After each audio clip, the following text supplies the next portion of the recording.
Kids, come on. They still whip up an amazing fish curry.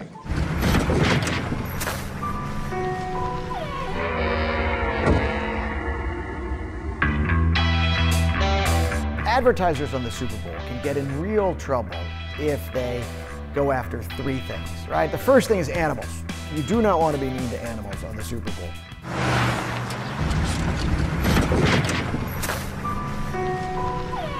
The Godaddy Spot was a true fiasco. That ad featured a dog being tossed out of a pickup truck. It featured a dog being sold in a cavalier manner on the internet. That offended people in about an instant, and that was just a huge disaster for GoDaddy. Second, children. You've got to be careful of children. People are very sensitive. Families are getting swindled. Why? Because hotels hate your guts. You're sleeping on the floor. I need more room. Kids, come on. They said, you know, test baby, as if that would make it okay. But people looked at that and said, you're making light of head injuries with children, and my child has suffered from a head injury. You are the most insensitive company in the history of the world. Not surprisingly, HomeAway very quickly apologized, pulled the whole campaign, shut the whole thing down. They haven't been back on the Super Bowl ever since. And the third one is cultural groups. Anytime you're making light of a cultural group, you're running a big risk of getting a big backlash.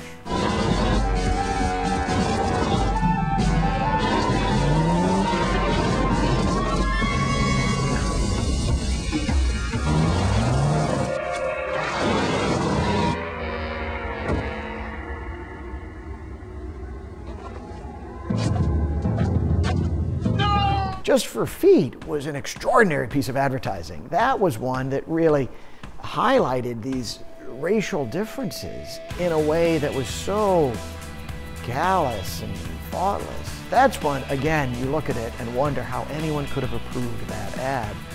You know, looking back on it, all you can say is, boy, I hope nobody would run an ad like that today. Groupon is one of the classic examples of a company that got caught in this.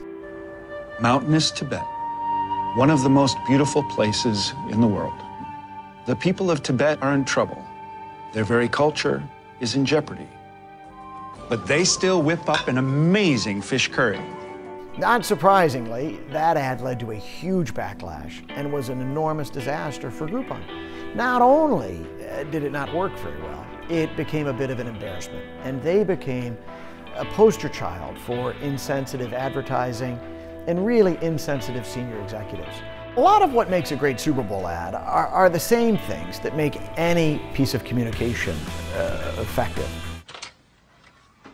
You. What's that? Alexa, how many championships has Dan Marino won? Dan Marino has won 0 championships. Alexa, how many Oscars has Alec Baldwin won? Alec Baldwin has won 0 Alexa, Oscars. stop.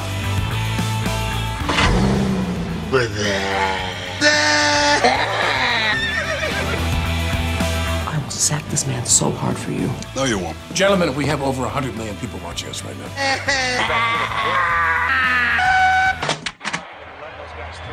So what's up, B? Watching the game, having a bud. It's got to break through the clutter. It's got to be clear on the branding. You've got to deliver a benefit. You know, these things are true for your average commercial that runs either on TV or on the internet. They all have to do the same thing.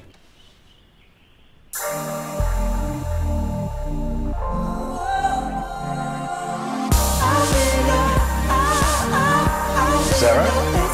Sarah? Clean enough? You usually don't see cleaning products on the Super Bowl. And as a result, Mr. Clean was able to own the whole category of cleaning. That was the #1 spot last year, according to the Kellogg panel. It's a little bit like you've commissioned a piece of art, and you're going to show somebody this painting. And if they love it, you're going to be a hero, and if they don't love it, you're going to be fired. But it's a piece of art at the end of the day. And as a result, there's always risk and uncertainty. It's super intense. Shut it down. Oh.